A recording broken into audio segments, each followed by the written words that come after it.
And she didn't return with warning, with build-up, or with the kind of soft entrance people make when they're afraid of being rejected. She walked straight back into Lisa's life like she'd never left at all.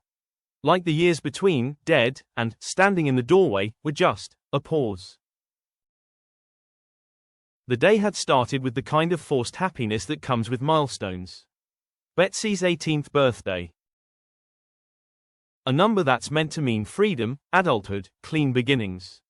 The living room was dressed up in cheap gold streamers and overconfident balloons, a banner screaming 18 like it could drown out everything that came before. The cake was ridiculous, too big, too sweet, too much, like Lisa was trying to fill a hole she didn't know how to name. Lisa had been up early, fussing over details, lining up plates, checking candles, adjusting decorations that didn't need adjusting. She was trying to make the day perfect, trying to make it safe, trying to make it normal. Carla Connor, steady as ever, moved through it all like an anchor. Calm hands, warm smile. A presence that didn't demand attention but somehow held the room together. Carla had been Lisa's quiet rescue, the woman who stepped into grief without being swallowed by it. The woman who didn't treat Lisa's sadness like a weakness, but like something human. Ryan Connor was there too, handing over gifts, teasing Betsy, doing his best to keep the atmosphere light. The kind of family celebration that should have felt uncomplicated, and at first, Betsy played along.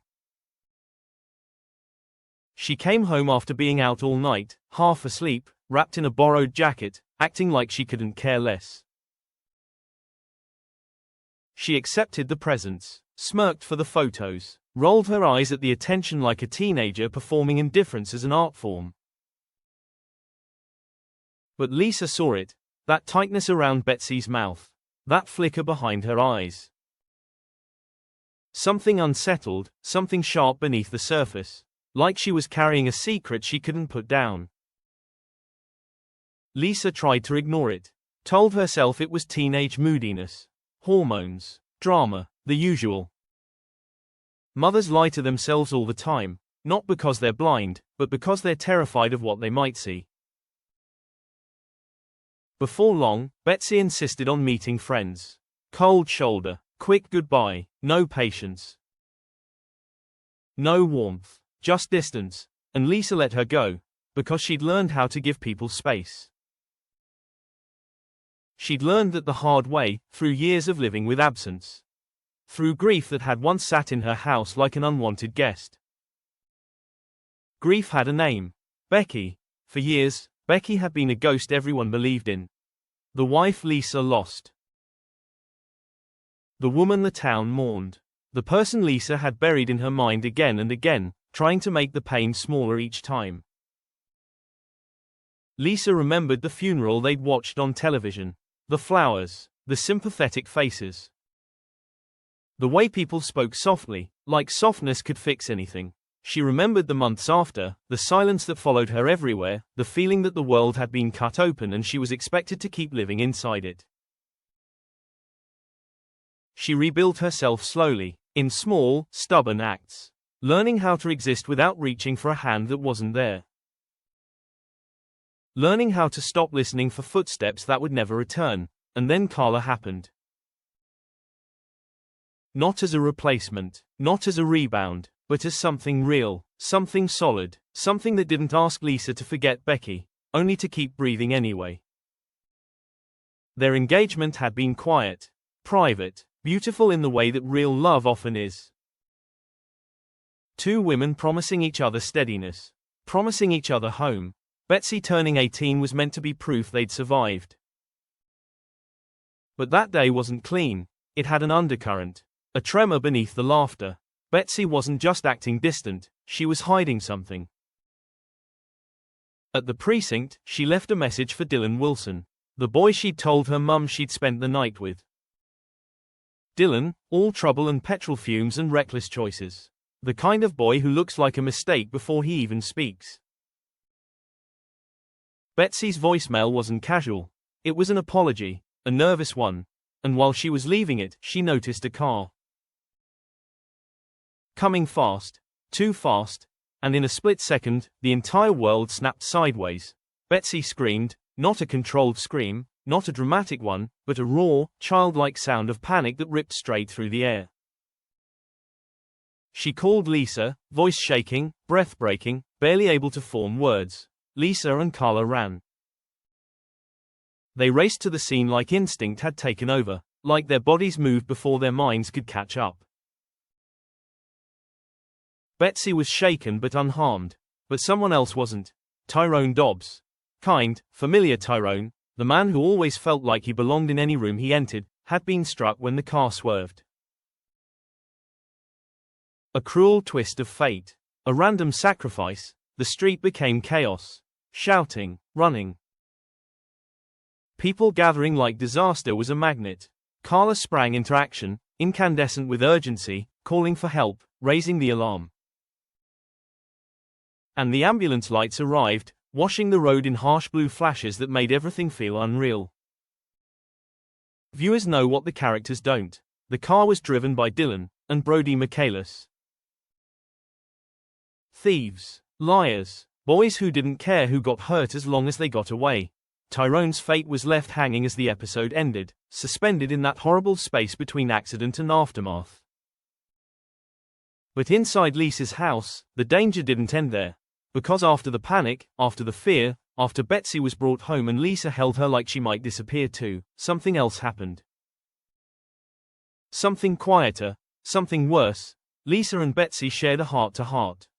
A moment of fragile honesty. Betsy spoke about Becky, about her absence on the biggest birthday of her life. About the hole that never closed. About the questions no one could answer. Lisa tried to comfort her. Tried to be strong. And when Betsy finally went out for a walk, needing air, needing space, Lisa was left alone in the house. Still shaking, still processing, still carrying too much, and then the front door opened.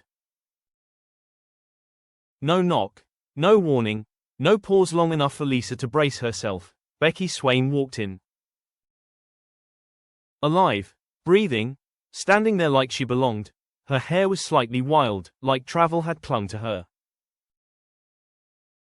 Her coat smelled like other places, other towns, the metallic edge of someone who had lived through things she'd never speak about easily.